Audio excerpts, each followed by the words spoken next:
За сайн мэцхан үзэгчтэй Гигэн Монгол подкастын маань ээлжид нэгэн дугаар эхлэхэд бэлэн болсон байна. Би хөтлөгч Уянган. За манай өнөөдрийн дугаарын маань зочноор хүний нөөцийн зөвлөх, за амжилтын коуч Ганабел институтыг үүсгэн байгуулагч Гандлахар хүрэлцэн ирсэн байна. Сайн байна уу? Та энэ өдрийн мэндийг хүргэе. Баярлалаа. Энэ өдрийн мэндийг хүргэе. Урилгыг маань хүлээн авч хүрэлцэн ирсэн байна. Биш баярлалаа. За тэгэхээр хоёлаа үзэгчдээ өөрсдийгөө товчхон танилцуулъя те. Миний бас хэлээгүй орхитуулсан зүйл байж магадгүй учраас. За тэгэхээр мэрэгшил суралцсан чиглэл бол хүний нөөцийн зөвлөх, тэгээд байгууллагуудад хүний нөөцийн зөвлөгөө өгдөг. Тэгээд удирдах түвшний хүмүүсийг одоо тэг коучлдаг юм ажилтай. Хувь хүмүүсийг амжилтанд чиглүүлэн заалдаг, тасгалжуулдаг ийм ажлыг хийж байгаа. За тэгээд бас нөгөө яг тухайн ажлаа ингээд олон мянган цаг давтаад ирэхээр тэрнийхээ мастер болно гэж ярьдэн ш. Тэнгүүт нь дараагийн нэг шин одоо аялал одоо карьерийн аяллыг одоо үргэлжлүүлж байгаа зүйл бол хөрөнгө оруулагчаар өөрийгөө бэлтгэж байгаа. Тэгээд хоббигоо бас шинчилээд нийтийн бүжгийн, цэнгэнд бүжгийн бүжигчнэр өөрийгөө бэлдэж байгаа. Тэгээд хоббигоороо бүжгэлдэг гэсэн үг. Та ерөөдөө одоо ингээд өөрөө коуч болчихж байгаа шүү дээ. Тэнгүүд танд өмнө нь коуч байсан уу? Аль эсвэл та өөрийнхөө коуч хийгээл ер нь ингээд бусдад ч гэсэн коуч хэрэгтэй байна гэсэн бодол төрж ирсэн үү? Төрж ирсэн. Би яг 24 тавтаа яг тийм хүн хайж исэн. Гэхдээ тэр үед коуч гэж мэрэгжил байгаагүй. Би ер нь зөв яваад байна уу? Би ер нь амьдралаа зорилгыг яаж гарах бол одоо урт хугацааны зорилго гэж байдгийн болов? Би ер нь зөв яваад байна уу? Буруу яваад байна уу гэдэг зөвлөгч хайж исэн л да. Тэгээд өөрөөсөө мундаг гэж бодож байгаа хүн дээр бүр очиод та надад зөвлөгөө өгөөч гэж бүр тийм одоо тохиолдод их байсан. Гэтэл нөгөө хүмүүс маань одоо миний чам зөвлөн гэж юу авах вэ? Би уртаа хийгээл явж штэ гэдэг ийм байдлаар ханддаг байсан л да. Тэгээд одоо өстөн нэрээ алдаа оноо гаргаал тэгээд өөрийнхөө зориг гэдэг юм гаргачаад яг ингээ явж байхдаа ингээд нэм уран зориг өгдөг, эрч хүч өгдөг, сэтгэл санаа унсан үед дэм болдог. За тэгэнгүүтээ зорилгоо буруу тодорхойлсон бол зөв чиглүүлж өгдөг хүн үнэхээр хэрэгтэй байна гэдгийг бол амьдралынхаа шаардлагаар ойлгосон.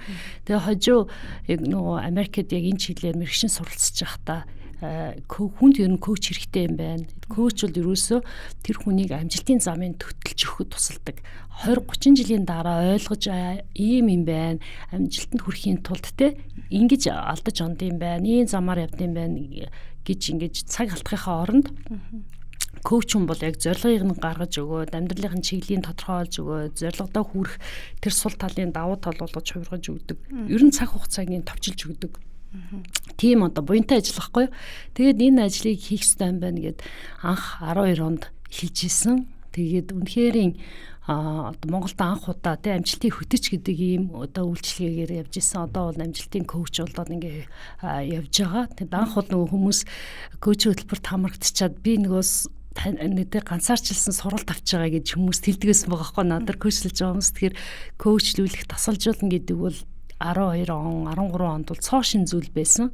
Тэгээд энэ хүмүүсийг коучлөөд ингээд амжилтынхаа замыг нь чиглүүлээд тэр хүмүүс нь амжилтыг мэдрээд ирэхээр ингээд амаас ам дамжаад ингээд найзгаа гэр бүлийнхаа хүнийг дүүгээ гэд ингээд дамжуулаад коучлол явж ирсэн. Тэгэхээр энэ хугацаанд бол зорилго нь бол хүнд үнэхээр коуч хэрэгтэй юм байлээ. Коучлүүлэх явцад их амжилт бол ингээ богино хугацаанд ирдэг юм байлээ гэдгийг ойлгосон. Бас шандраасаа ч хэрсэн үр дүнг нь харсан. Зөв. Одоо коуч бол ер нь монголоор бол нөгөө хөтөч дасгалжуулагч л гэсэн үг байгаа шүү дээ.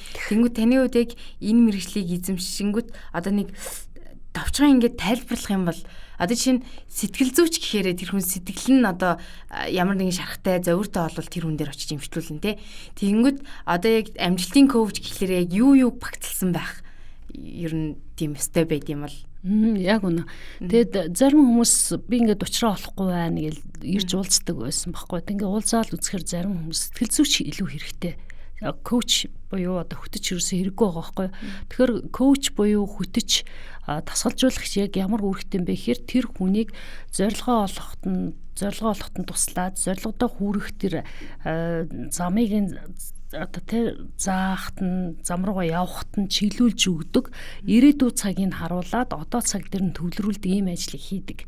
Сэтгэл зүйч бол өнгөрсөн цаг дээр нь ажилладаг байхгүй. Тэгэхээр өнгөрсөн цаг дээр нь ажиллаад нөгөө сэтгэлийн шарх авсан сэтгэл зүй докторгүй байвал тэр сэтгэлийн шархыг найрлахж аниж эдгэх Тэгээ өвчтөе хүн эмчтэр очиж идгээд шиг сэтгэл зүйч сэтгэл засалч бол тэр сэтгэл зүйн травматай болсон тэр хүмүүсийг сэтгэлийн засаж одоо эдгийхт нь тусалдаг юм ажил واخгүй ажил мэргэжил. Коуч хүн бол яг залгаад тэр сэтгэл зүйчийн тэр хийсэн ажлыг энийхэн дараа үргэлжлүүлж ингээд хоршуул их зүгээр идэг. Гэтэ яг бодит амьдрал дээр зарим хүмүүс коуч хэрэгтэй байхад сэтгэл зүйч хэрэгтэйг ойлгодог. Зарим хүмүүс сэтгэл зүйч хэрэгтэй байхад коуч гэж ойлгодог. Тэгэхээр бол сэтгэл зүйч коуч хоёр бол хоорондоо маш сайн одоо юм уйлдаж шүтэн барилгатай ажилдаг ийм ажил мэргэжил байгаа. Тэгэхээр коуч бол ирээдүйн рүү илүү чиглүүлдэг. Тэгээ ирээдүйд өөрийнх нь хүсэн амьдралыг нь хүсэн замналаар явахт нь чиглүүлж дасгалжуулдаг. Одоо тамирчин нь одоо дасгал одоо яг спортын одоо талбарт бол тасалжуулагч нь бол тэр тамирчин бүх ажилбаруудыг хийж тийм ээ биеэрээ гүйцэтгэж амжилтыг өөртөө бий болгодог шүү дээ. Гэхдээ тэр амжилтанд хүрэхэд нь сэтгэл санааны одоо тэ чиглүүлэг өгдөг тийм ээ сайн үед нь урам өгдөг тааруу үед нь тэ шарыг нь малтдаг ч гэдэг юм уу ийм байдлаар босгож ирдэг ингэж амжилтыг нь одоо төтөлж өгөхөд тусалдагтай яг ижилхэн амжилтын коуч бол яг тэр ажлыг хийдэг. Тэрүүгээрээ сэтгэл зүйчээс онцлогтой. Одоо нөгөө нэг интернет, фэйсбүүкээр янз бүрийн одоо юм ишиллүүд явж байгаа шүү дээ. Хүн дурам зориг өгөх. Тиймэрхүү зүйлийг хараад ерөнхийдөө ингээд өөртөө коучлууд явдаг хүмүүс бас их байдаг бах тий. Тэгэхээр яг одоо тэр коуч хөтөлбөрийг одоо таны одоо энэ хөтөлбөрийг нь аваад тэгэнгүүтээ одоо маш тийм эрг үр нөлөө гаргасан хүмүүс зөндөө байгаа бах тий. Тэр талаар ярилцвал одоо шинэ маш гоё жишээ ч юм уу аль зүйл юм сэтгэл хөдлөсөн тийм зүйлс байна. Манай үзэгчдээс. Коуч хөтөлбөрт хамрагдсан хүнтэй гэрээ хийдэг. Тэгээ гэрээ хийхдээ тэр хүний нууцыг хадгалдаг байхгүй юу? Тэрнээс ч тухайн хүний нэрийг дурдчихлахгүй байдаг. Сүүлийн 12 жилийн хугацаанд бол 350 гаруй хүмүүсийг коучлсан байна. Ганцаарчилсан урт хугацаанд. Тэгээ тийм дунд чинь маш олон сайхан гоё жишээнүүд байгаа л да. Тэгээд яг зүр нэрийн дуртахгүйгээр ямар салбарт ажиллахыг дуртахгүйгээр тэр олон жишээнүүдээс нэг жишээг дуртахад бол урд нь ингээд гэр бүлтэй тэгээ хоёр хүүхэдтэй тэгээд ерөөсөө ингээд нөгөө нөхөр нь ажил төрлөө яваадагчдаг өөрөө яг гэртээ нам суудаг тэгээд нэг юм амьдралын утга учир байхгүй тэгээд юм гоё зориг чиглэлтэй ажилмаар байдаг амьдрмаар байдаг тэгээд юм жоохон стрессцсэн тийм нөхцөл байдал байсан эмэгтэйг нөхөр нь одоо энэ хүн төр нь жан коуч чиглүүлэх хэрэгтэй байна. Ингээд хэлэхээр чи намайг шүүмжлээд байна гэж хараад байна гэд нөхөр нь өөрөө дагуулж ирж уулзчихсан байхгүй юу. Тэгээд уулзсан чинь тэр хүнд ерөөсөө нэг юм амьдралын зорилго тэмүүлэл хэрэгтэй гэдгийг тэр хүнд тийм хэрэгцээ шаардлага байсан. Хоёрдугаарт нь юу гэхээр ингээд хүүхдээ хараад гэртээ сууж явах нь өөрөө аж аргал гэдгийг мэдрэхгүй стресстэй байсан байгаа байхгүй.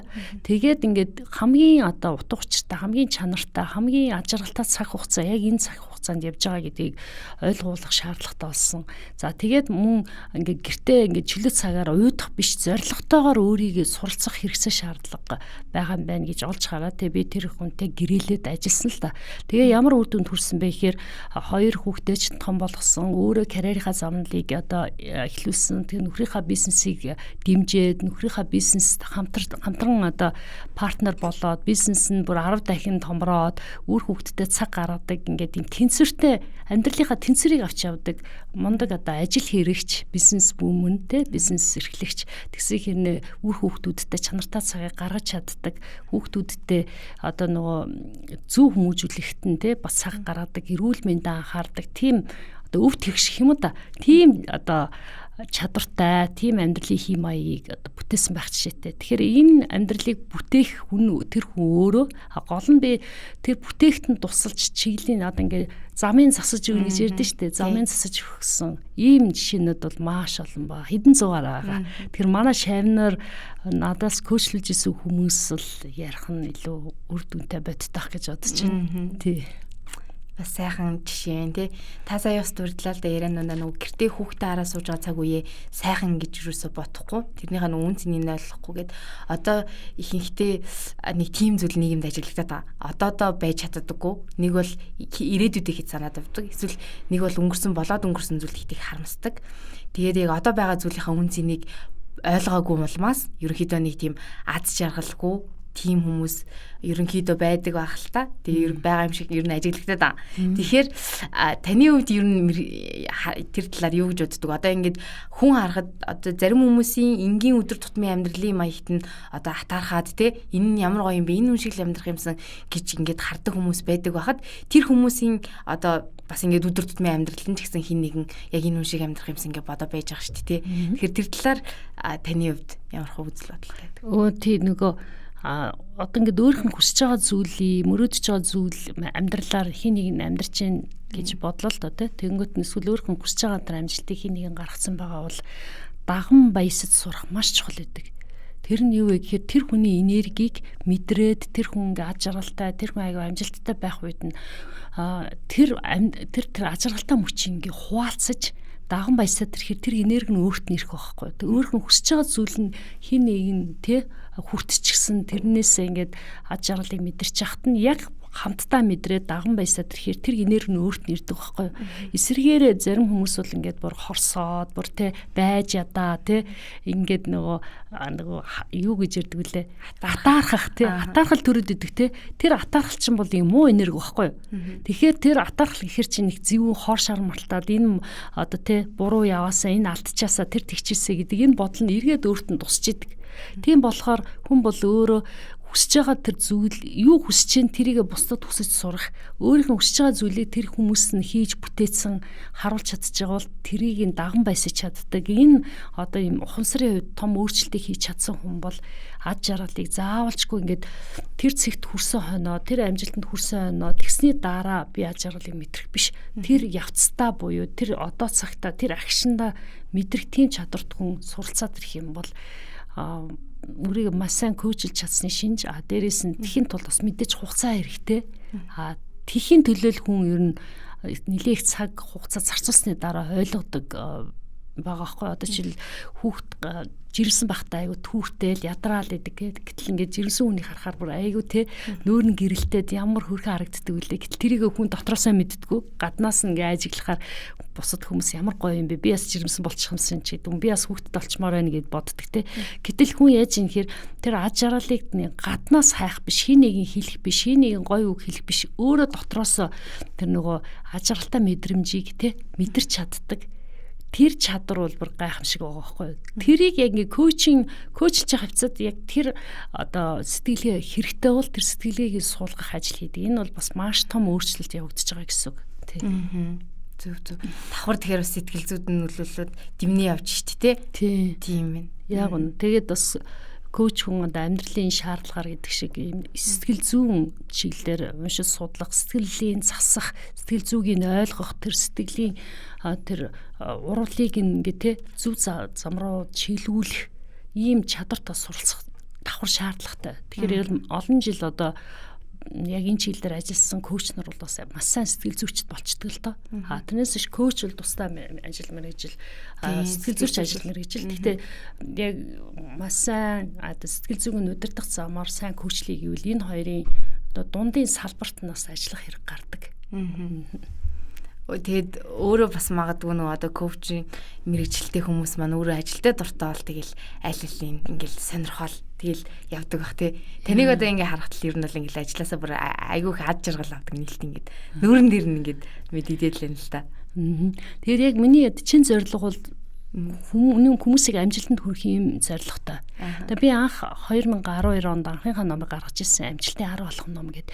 Тэгээд би тэр үед тэр коуч эхлээгүй байсан. Тэр үед бас өөрийнхөө хүссэн амжилтандаа хүрээгүй байсан.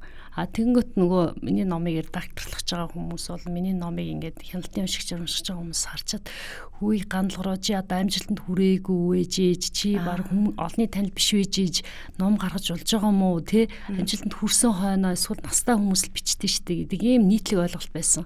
Гэтэл миний одоо яг сэтгэлд юу байсан бэ гэхээр хүмүүсийг амжилтанд хүрэхэд нь туслахад заавал нас хамаагүй юм байна. Аргачлал байхад болно. Тэгээд амжилтанд өөрөө хүрж явцдаа бусад хүмүүсийг амжилтанд дагуулна гэдэг тэр итгэл үнэмшил намайг зоригтойгоор номоо гаргаж, зоригтойгоор коучинг хөтөлбөр эхлүүлэхэд тусалсан. Тэр хүний өөрийн яг чин хүсэл юу вэ гэхээр хүмүүсийг амжилтанд хүргэх тийм хүслээр одоо хүсэл дээр тулгуурлаж энэ хөтөлбөрөө гаргаж ирсэн. Тэгээд коуч хөтөлбөр маань анх эхэлжсэн тийм төвхтэй. Гоё юм. Ялваа зүйл бас нөгөө нэг сэтгэл үнэмшил амар чухал байдаг бах тий. Тэгээ ерөнхийдөө одоо ихэнхдээ нэг ингэдэг чи за би арайч болоогүй дээ. Тийм ч жоохон өөрийгөө дарах маягтай тийм хандлагууд бас хүнээс ажиглагддаг. Тэгэхээр тэрийгээ одоо аль болох дарахгүйгээр тэгээд итгэл үнэмшилтэйгээр би илүү сайжирнаа гэд тэг явах нь ерөөхдөө зөв гэж ойлголоо тий. Яг үнэ. Хүний одоо юм 2 удаа төрдөг гэж үгээд ш. Нэг нь оюун санаанд төрдөг, дараа нь бодит амьдрал дээр биелдэг гэ тий. Тэгэхээр оюун санаан дээр юу бодож сэтгэж जैन тэрний бодитоор биелээ болж байгаа байхгүй юу. Тэгэхээр өөрийн итгэл үнэмшил аягүй чухал. Бид нар монголчууд ингэж ярьдэн шүү дээ. Миний цээжинд багтахаар би юмаа хийдэг. Тэ сэтгэл багтаж чадахгүй бол хийж чадахгүй наа гэдэг чинь сэтгэлдээ түүнийг бүтээх хэрэгтэй байгаа байхгүй юу. Одоо би бол өөрийгөө бүр ингэж одоо дотроо одоо өрөөдөг байсан юу гэхээр би маш сайн амжилттай коуч болно тий би алдартай хүн болно олон зуун хүмүүсийг амжилтанд чиглүүлнэ гэж өөрийгөө ингэж тунхаглаж дотроо ингэж тарин уншиж өрөөдөг байсан байхгүй юу. Яг залуудаа одоо яг 30 2-3 та. Тэг яг тэр одоо мөрөөдөл маань 5 жилийн дараа биелсэн байгаа. Тэрнээс хойш тэгээд яг мэргэжлийн коуч болсон ингээ явж байна. Тэгэхээр юу бодон тэрний бодит амьдрал дээр биелж идэг. Тийм болохоор анаас гаргаж байгаа үгээ айгаа сайн бодно. Би ямар үг гаргах ч юу, би юу бодчих уу гэд. Тэгэхээр хүний энэ бодол санаа бол мэдрэмжээр илрээд мэдрэмж нь үг болж одоо бийжээд үг нь үйлдэл болоод үйлдэл нь олон дахин давтагдаад ирэхээр дадал болоод дадал нь хийсээр аваад өөрийн чинь бүр зан характер болчихж байгаа байхгүй. Тэгэхээр бидний одоо энэ бодол санаа бидний энэ энерги юу бодож байгаа маш хүчтэй. Тэр яг энийг аягүй сайн ухамсартайгаар ажиглаад тэгэд буруу муу үг байх юм бол тэрийг ингэж юм хүчгүй болгож тэрэндээ ач холбогдол болгож орхиод харин өөрийгөө одоо яг ямар чиглэлээр залж чиглүүлмээр байна, ямар үгийг хэлмээр байна, ямар амьдралыг бүтээмээр байна, тийм бодлыг өөрөө зоригтойгоор бий болгож чадах юм бол тэгэл хизээ нэгэн цагт тэгээ тэрний яг амьдрал дээр биелэл болно гэсэн үг. Сайхан хариултад. Одоо ажлын стресс гэж нэг зүйл байна шүү дээ. Тий. Ер нь ингээ ажлын стресс авдаггүй хүн ховрах хичнээн ажил нь над жаргалтай байсан ч гэсэн яг ингээ олон зүйл давхцах юм бол хүн мэдээж баг зэрэг стресс төртнө. Тэгээд үнэхээр тэр хүн ажилдаа дургу бол өдөр болго стресстэн тий. Ингээд тэр ажлын 8 цаг айгүй хэцүү санагдана. Тэгэхээр ажлаа зөв сонгох одоо энэ мэдлэгийг нь одоо хүүхдүүдэд одоо бүр ингээд багаас нь суулгах хэрэгтэй одоо мэрэгжил сонголт гэдэг байгаа шүү дээ. Тэгэхээр таны хувьд одоо ингээд коуч хийж байгаа тий. Тэгэхээр энийг одоо 10 жилийн боловсролд хэрхэн яаж оруулах хэрэгтэй юм бол гэж ерөнхийдөө боддог бай. Үнэхээр чухал асуулт байна. Юу гэхээр өөрийгөө танихаас эхэлнэ.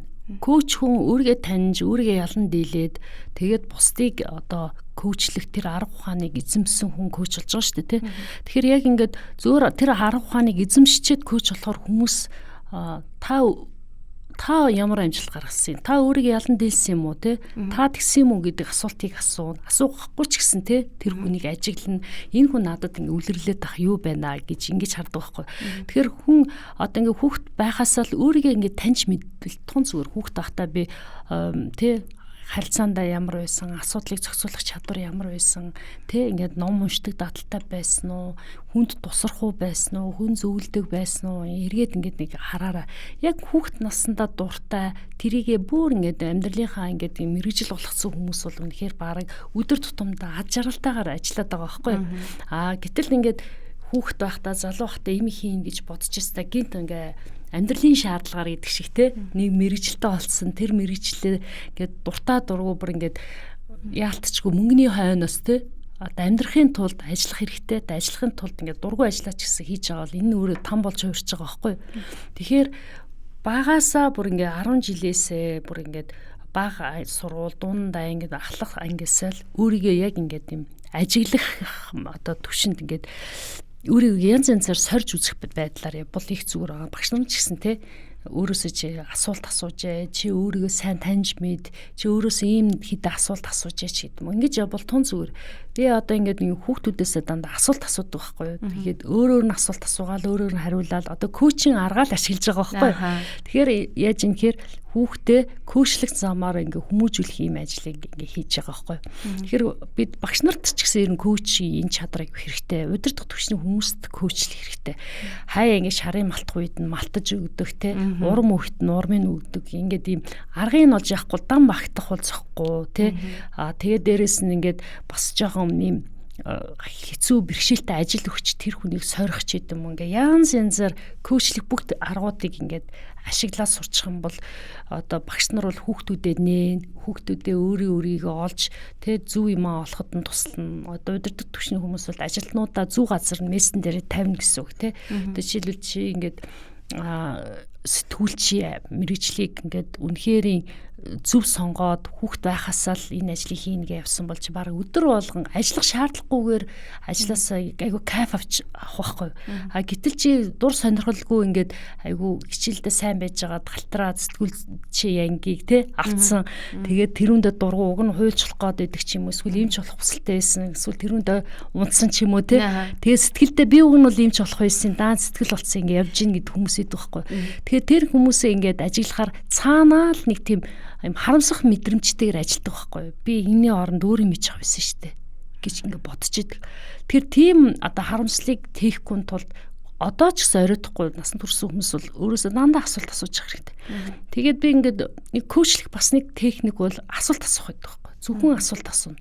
Тэнгүүд тэр хүн асуултанд хариулж авцдаа өөрийгөө нээдэг, өөрийгөө олдог, өөрөх асуудлын шийдлийг өөрөө олдог байхгүй. Тэгэхээр энэ коучлэх арга техникийг 10 жилийн боловсрол ихтэй сургуулиудад тий ингээд тавьж өгөх юм бол тун зүгээр тэгээд багш нарыг яг тийм коучлэх чадварыг эзэмшүүлчих юм бол бас их цоо шин одоо бүр ингээ макро төвшөнд асуудлыг шийддэг, макро төвшөнд ингээд энэ бүх насныханд энэ чадвар суучих юм бол өөрийгөө хаач аваа авчдаг, хаач асуудлаас гарч чаддаг, бэрхшээлийг давах тийм сэтгэл зүйн чадвартай болох тийм одоо бүтээмжтэй, тийм өгөөчтэй ийм үйлдэл ахгүй юу? Ер нь коучлэх чадвар гэдэг бол тэгээ сүүлийн үед бол нөгөө бизнесийн байгууллагын удирдах түвшний хүмүүс коучлэх чадвартаа манлайлал гэдэг ийм хичээлүүдийг авч байгаа.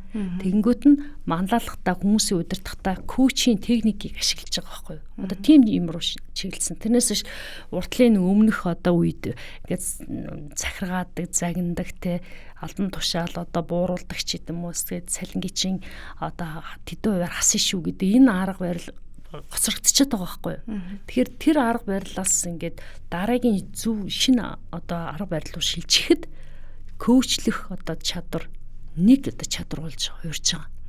Тэгэхээр ер нь коучлэх чадвар бол багш нар удирдах түвшний хүмүүс гэр бүлийн гишүүдэд ч хэрэгтэй. Эхнэр нь нөхрөө коучлж болно, нөхөр нь эхнэрээ коучлж болно, хүүхдээ коучлж болно, хүүхэд нь эцэг эхээ коучлж болно. Ерөөсөө коучлэх технологи бол гайхамшигтай чадвар. Тийм бол маш том ухаалаг хөвшүүрэг. Одоо яг нөгөө амжилттай яваа гэр бүлийн хүмүүс идэг шүү дээ. Тэр нөхөр хоёр хамтдаа бизнес эрхэлсэн. Тэгээ ингээд тэр гэр бүлийг ер нь ихэнхийг ингээ харахаар нөхөр нь юм уу те эхнэр нь ингээд айгуу сайн нөгөө коучилж өгдөг. Дэрэгт нь одоо ингээл манай монголчуудын хэлдэг үг гэдэг шүү дээ. Юу ч болсон мий дэргэд ингээд ард минь бацгсан. Хандаа баярлалаа гэд. Тэр чинь нэг өсөндө нөгөө хүн нь араас нь хөшүүрэг болж өгөөд коучлоод одоо ер нь явж ийн гэсэн үг болчиход байгаа шүү дээ те. Яг үнэн тий. Одоо би ингээ яг өөрийнхөө мөрөөдлийн амьдралыг бүтээгээд мөрөөдлийн амьдралаар амьдарч байгаа байхгүй юу? Яг энэ амьдралыг бүтээхэд одоо өөрийн дур зоргоороо хийгсэн юм а хийгээ, санаачсан юм а санаачлаад тийх боломжийг ингээ олгож намайг дэмждэг хүн чинь манай гэр бүлийн хүн багхгүй юу? Тэгэхээр намайг ажралтай явахад нь ард нь ингээ те стан нэрээ байнга дэмждэг, чиглүүлдэг одоо нууц ноён. Тэр хүн бас коуч тийм чадвар шүү дээ. Байгаад байгаа байхгүй юу? Тэрнээс шиг ганцаар энэ ч одоо амьдралын хууль нь өөрөө хосоор амьдрах хууль. Би биенийг яг арга бэлэг шиг би бинийгээ дутууг нөхөж те дундуурын гүйцэдэг ийм байгалийн хууль байхгүй юу? Энэ байгалийн хуулиараа ингээд гэр бүлийн хүмүүс би бинээ олоод тэгээ би энийг харилцан би бинийгээ дэмжиж коучлаа явуучих юм бол одоо гайхамшигыг бүтээж болж байгаа байхгүй юу? Аль аль нь ажралтай амьдарч болно шүү тий. Тийм тий. Тэгвэл одоо аль аль ажилтаа дургу нэгнийг коучилж чаддаг бол бас хэцүү л юм тий. Яг үнэ. Одоо нийгэмд одоо ажлаа буруу сонгоцсон. Тэгээ тэрэндээ ингээд айгүй олон жил ажилласан. Тэгээ одоо харамсах сэтгэлгээгээ та дөрөв ярьж тий харамсах сэтгэл төрөөд идэг. Тим хүмүүст одоо та оройтхгүй гэдэг чинь тий. Тиймэрхүү хүмүүст ерөөхдөө та яг ямархуу зөвлөгөөг одоо гүнзгийрүүлж өгвөл яг юу гэж өгөх вэ? Жохон зөрөгтэй байх хэрэгтэй юу гүй? Тийм, зөрөгтэй байх хэрэгтэй. Дээрээс нь өөрөөс нь бах асуулт асуунда. Түрүүний нөгөө сэтгэл явж чи. Жишээлбэл одоо чи хүүхд тахта юу хийхийг хүсэж мөрөөддөг байсан тий. Одоо чи сэтгэл ханамжтай байна уу? Чи сэтгэл ханамжийнхаа төвшинг одоо 0-аас 10 гэж үнэлэхүүл хэд гэж үнэлэх үү тий.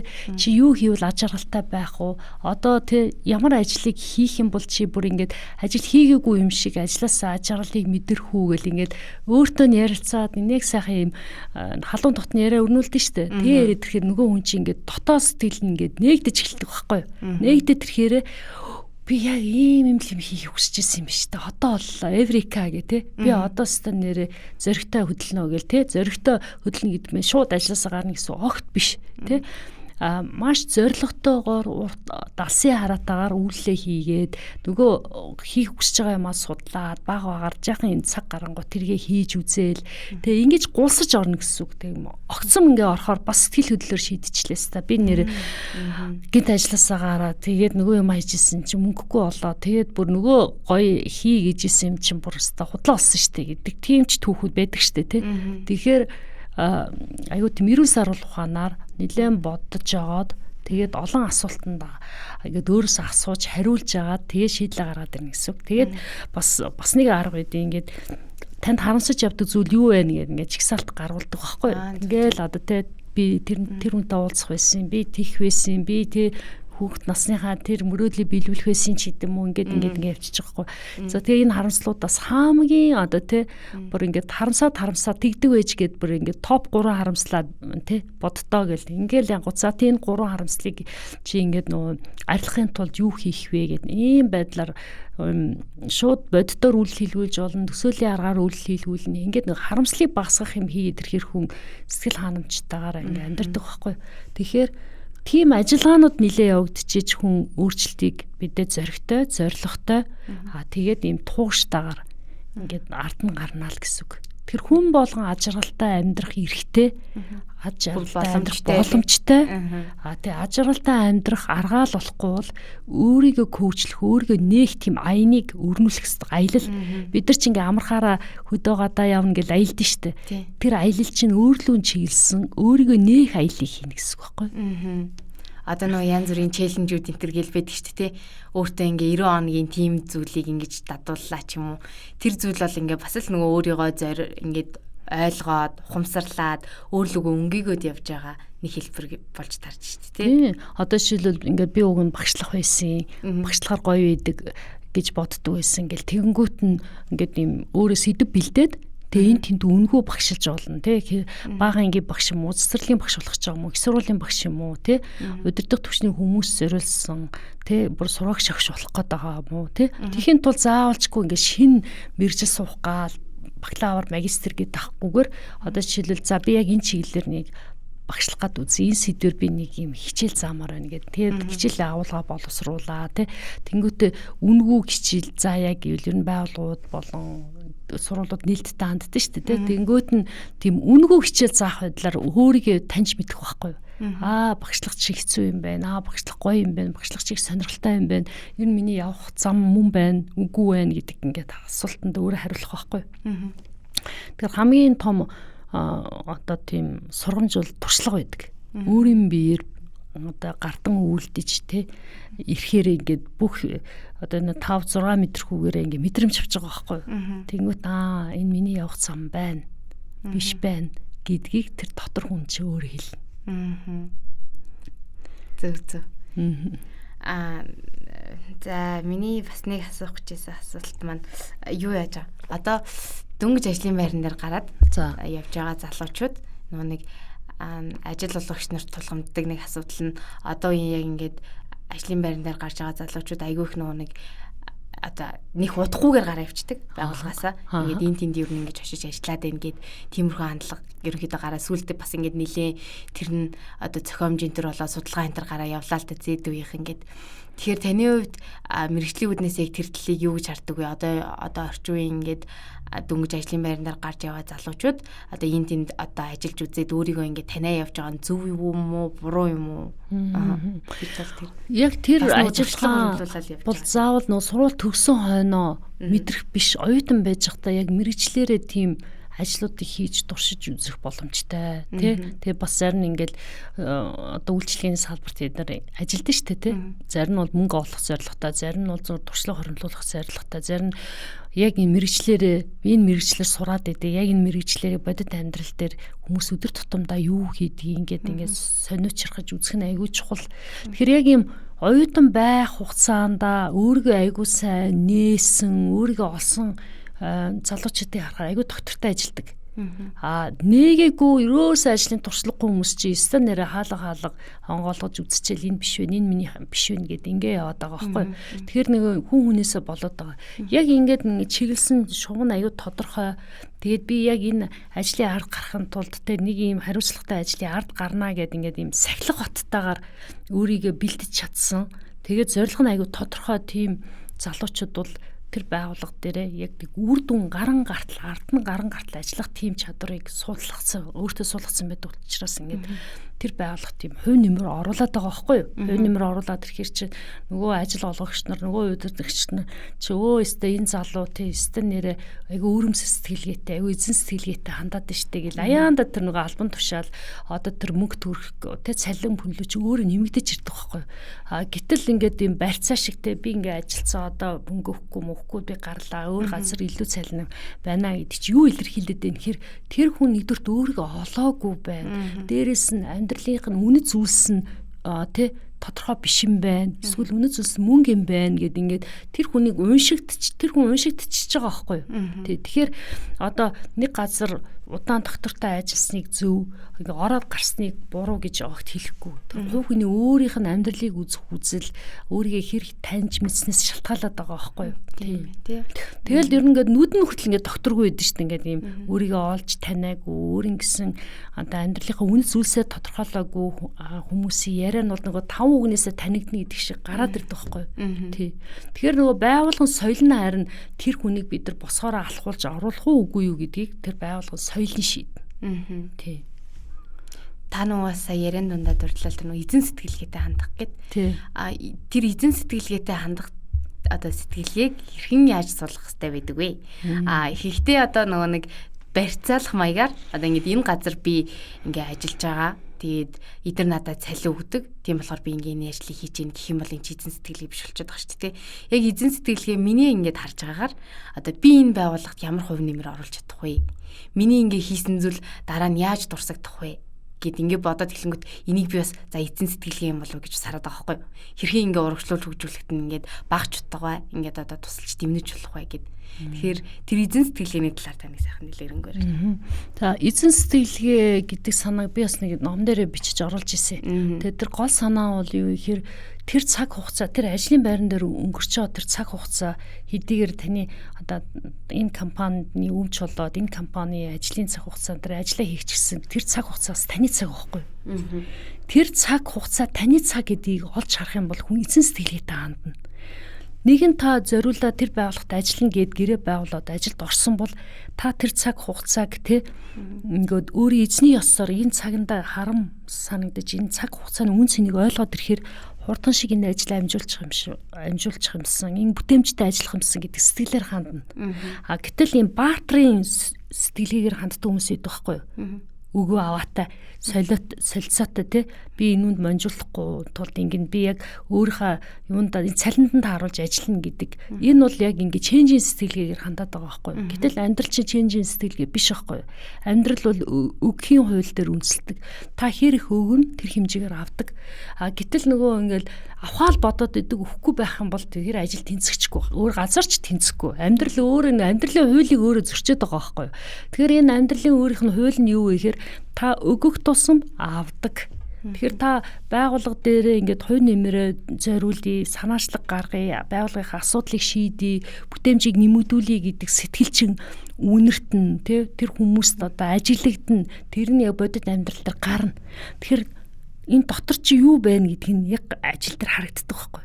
Нэг тийм хонцон сэтгэлгээтэй хандаал те. За одоо өнөө маргашгүй гадагш явчих юм чи өстэй. Хэдэн сар ажиллаж байгаа л тэгэл хаяал гарандаа гэж бодож байгаа юм бол үнэхээр хонцон сэтгэлгээтэй.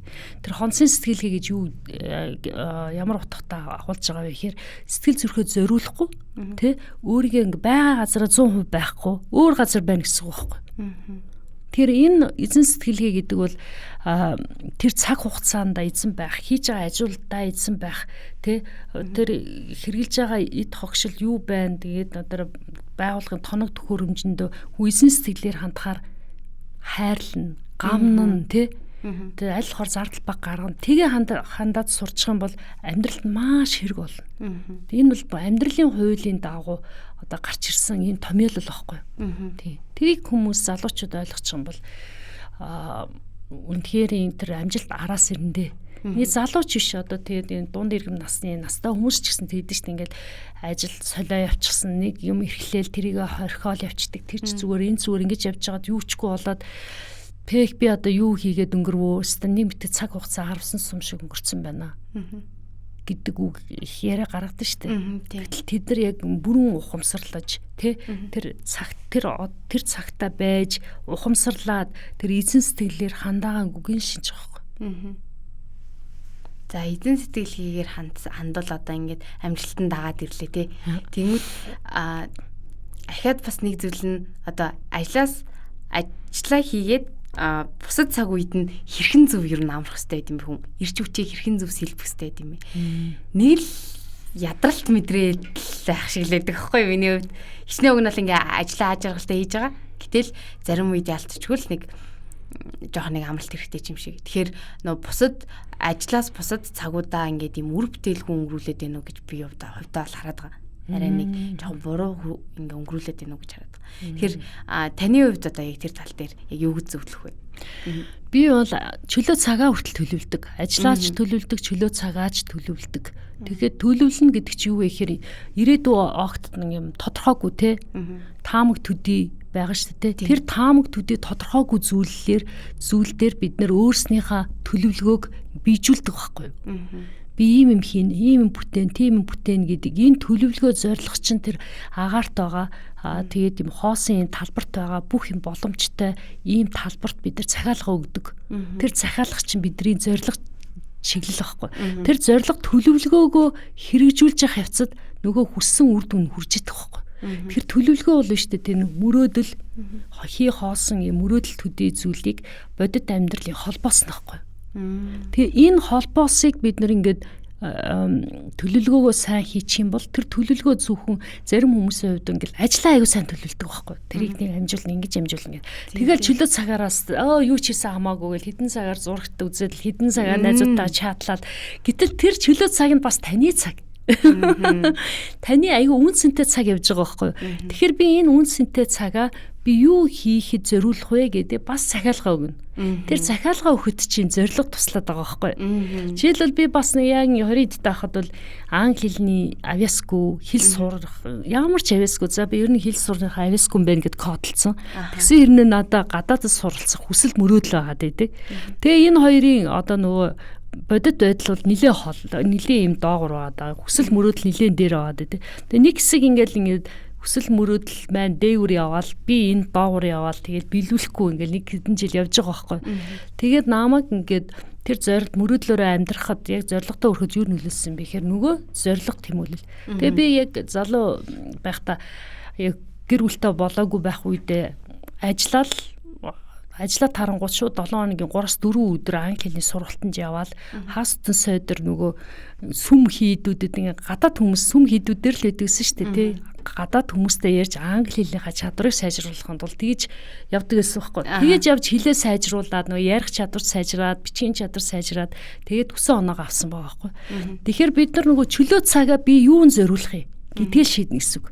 Одоо миний чөлөө цаг бол гэр бүл хүүхдтэй хичээлийн хийхэд нь дууланд нь явахт нь дээрээс нь би өөрийнхөө эрүүл мэндэд хөрөнгө оруулалт хийхэд тий дайзуудтай чанартай цагийг гаргахад гэр бүлээрээ тэр аяллаа мөрөөдлийн аяллаа хийхэд л зориулж байгаа байхгүй төлөвлөн хийн үйлдэн тэгэхээр миний чөлөө цаг ч гэсэн миний амьдрал миний ажилч миний амьдрал байгаа байхгүй бид нар л ингээл ажил гэр гэл ингээ хуучж байгаа болохоос ш угаасаа тэр цаг хугацаа чинь ингээ хажуугаар нь урсаал явж идэг байхгүй энэ ажлын цагаар ч урсна та амарч хахад ч урсна унтж хахад урсна тэгэхээр ирч хүчээс сэлбэдэг арга бол амьдралаа тэнцвэртэй авч явахын тулд чөлөө цагаа төлөвлөн заримд нь огт төлөвлөхгүй тэр чигээр нь ингээд хоосон тавьсан ч болно. Тэгээс нь яг унтах 24 цагийн 8 цаг буюу 33% бид нар унтж байгаа штэ. Тэрийг бас чанартай гүйцэтгэх хэрэгтэй байхгүй. Тэгээд тэр нойрондоо анхаарна. Би бол одоо нойрондоо асар анхаардаг. Би гүн нойр авчуу те гүйгэн нойр авчуу. Тэг гүн нойр авахаар бидний тарих амардаг. Гүйгэн нойр ингээд хийхээ бидний нөгөө оюун ухаан амардаг гэрнэ бие амардаггүй. Гүн нойр хийхээр эсэргээрээ бие нь ингээд яг ингээд цэнгэлэгдэж байгаа юм шиг явдаг байхгүй. Тэгэхээр бидний энэ бие чи өөрөө нэгдүгээрт биологийн амьтан нэрсэн одоо асар их энерги байгаа байхгүй. Тэгэхээр энэ сэтгэл зүгээрээ оюун ухаанаараа бие сэтгэлээр асар их юм энергийг цуглуулах юм дөрвөн төрлийн батарейтай байхгүй хүн бол одоо утас бол ганц ингээд одоо залгуурт хийгээл цэнгэлдэг бол бид нар дөрвөн залгууртай тэр дөрвөөрөө цэнийг авчих юм бол бүр гайхамшигтай бүх зүйлийг бүтээж чадах тийм их ирч хүчээр дүүрэн болчтой байхгүй ингээд нөгөө power bank шиг болчтой байхгүй юу ч хийхэд билээ гэтэл тэрийг намаа юу цэнгэлдэм би хаана цэнгээ алдаад байгаагаа мэдэхгүй байгаа бол ингээд уг нь өглөө сэрдэг ядраал ингээл яваад идэг штэ тэг өглөө ирч уг нь ирч хүчтэй баймаар байдаг цаанаасаа ядраад байна гэхээр бид нар өөрснийхөө цэнгэлдэг аргаа мэдэхгүй нэ гэсэн үг байхгүй би сэтгэл би махбодын хувьд сэтгэл санааны хувьд оюун ухааны хувьд сүнслэг төвшний хувьд гэдэг ийм дөрвөн цэнгийг авдгийг тэр цэнгээ мэдээд тавчих юм бол цэнгүүд чинь ингээ аараас орж штэ бүр тийм асар их цэнэгтэй болоод ирэхээр нөгөө юу ч бүтээх чадaltaй юу ч те сэтгэх чадвартай ингээ бүтээлчээр сэтгэдэг мөрөөдөд байгаа зүйлний бодтоор одоо те биелэгтэр боломжийг хүн өөрөө хийж чаддаг болдог. Тэг. Бас одоо нэг юм үг гэдэг штэ. Чамайг одоо ингээд чамайг тойроод найзалж байгаа 5 хүний нэгээр нь одоо ингээд тодорхойлдгоо гэд. Тэгэхээр одоо хувь хүн амжилттай явхад зөв найз нөхдөө сонгох, зөв хүрээлэлээ олох нь чухал тий. Тэр талаар та нэг яриач. Энэ үнэхээр чухал шүү дээ. Манай Монгол ард өгднөө дуу дугуйгаа олох гэж ярьдаг шүү дээ тий. Сайныг давал сарны гэрэл идэг чи яг үнэн үг байхгүй энэ маш том философи явж байгаа байхгүй.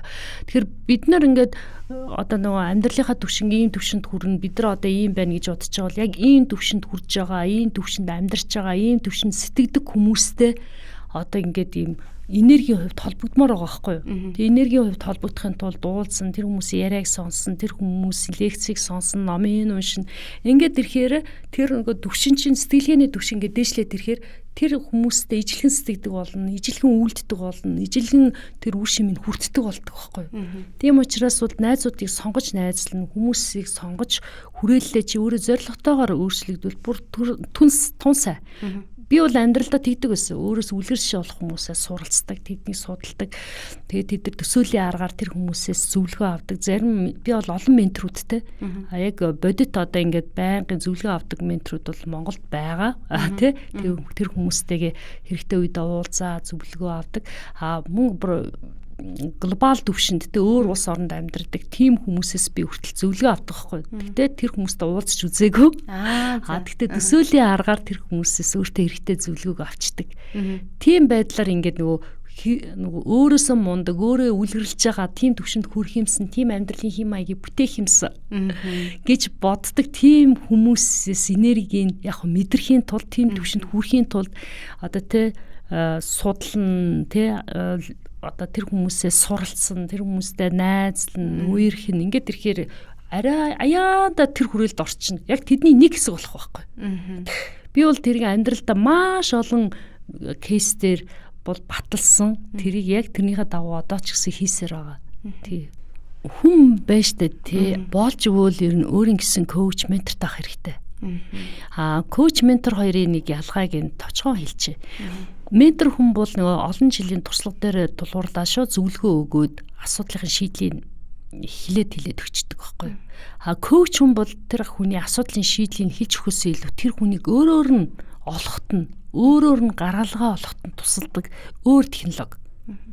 Тэгээ манайхан коуч ментор хоёрыг солиод идэг чи хоёр өөр технологи байхгүй. Мэдээж энэ хоёр технологиг энэ хоёр чадрыг хоёулангийн эзэмссэн хүмүүс байдаг. Тэгэхээр зарим үедээ зөвлөө, зарим үедээ коучлөө, тасгалжуулаад ингээ явж ийн гэсэн үг байхгүй. Тэгэхээр ийм чадрыг эзэмсэн хүмүүстэй болох хэрэгтэй. Өөрийн гэсэн коучтэй, өөрийн гэсэн ментортой болох хэрэгтэй. Тэгээд тэгтээ болохдоо би ямар ирээдүйг хүсэж байна? Энэ одоо амьдралаар энэ миний мөрөөдлийн амьдралаар амьдарч байгаа ямар хүмүүс вэ? Тэр хүмүүсийг судлаа, тэр хүмүүсийг санал тавиад өөрийнхөө коуч, ментор болвол тун зүгээр. Яг энэ байдлаар хүн өөрийгөө коучлж болдог байхгүй. Коучлж. Тэгэхээр та ч гэсэн өөрийнхөө амжилтын коуч болж чадна. Хүсэх юм бол арга техник суралцсан. Тэр арга техникийг хүн мэдээд ирэхээр бодит амьдрал дээр хэрэгжүүлээд ирэхээр үр дүн гардаг байхгүй. Тэгэхээр би нийл юм хэлье. Хүн болго энэ дэлхийд ирээд ажралтай амьдрах эрхтэй, боломжтой. Гэтэл бид нар зовлон дунд ингээд унчаад байгаа байхгүй. Сайн дураараа. Тэгэхээр энэ зовлонгийн одоо нөгөө шалтгааныг бид нар аюулсаа ойлгох хэрэгтэй байхгүй. Тэр хүсэл тачаал буюу ингээд юм шунаал идэг, байгаа юмдаа сэтгэл ханахгүй, байгаа юм хэрэг байхгүй л яах вэ гэж бодохоор өөр ирэхгүй талархах сэтгэл төрдөг байхгүй. Тэгэхээр хүсэл шунал бол зовлонгийн нэг их байдаг. Хоёрдугаарх нь бол яг уур хилэн. Хүлээлт нь хүрээгүйгээс болоод хүн ууралдаг, уцаарладаг тий. Гурав дахь одоо зовлонгийн нэг их нь юу гэхээр мунхаг байх. Энэ байгалийн хуулийг ойлгоогүй, амьдралын мөн чанарыг ойлгоогүй, мунхаглаж явж байгаа ийм гурван шалтгаан бол зовлонгийн шалтгаан байгаа байхгүй. Тэгэхээр энэ зовлонгийн гурван шалтгааныг одоо эргүүлээд энэс танин мэдээд ойлгоод ухаарчих юм бол ад жаргал болгож хувиргах боломжтой. Тэгэхээр яг энийг л одоо сураад авах хэрэгтэй байна. Тэгээ би бас яг энэ чиглэлээр одоо ном бичиж байгаа байхгүй. Тийм. Тэгээ ямар сандаа энэ миний одоо эрхэм зорилго буюу миний чин хүсэл байна шүү дээ тий. Одоо Монгол 3.5 сая монголчууд байна. Тэр хүмүүсийг ад жаргалтай амьдрах тийм ажралтай амьдралыг бүтээхэд нь туслах ийм зорилготойгоор энэ номыг бичиж байгаа. За тэгэхээр намынхын ажилдаас амжилт хүсье. Ном нь ерөөхдөө утахгүй яхаараа. Тийм энэ оныхоо төгсөлд гарах байхаа. Зөв. Номыг нь бас авч уншина. За тэгээ ерөөхдөө өнөөдрийн манд дугаар өндөрлөж байна. Тэгээд маш олон гоё зүйлсийн талаар ярилцсан, мэдлэгээсээ хаваалцсан танд маш их баярлалаа. Маш гоё зүйлсийг ойлгож мэдэж авлаа. За баярлалаа. За тэгэхээр үзэгчдээ Гигэ Монгол подкастын маань ээлжид нэгэн дугаар энэ дүрээд өндөрлөж байна. Дараагийн дугаараар эргээд уулзцгаая.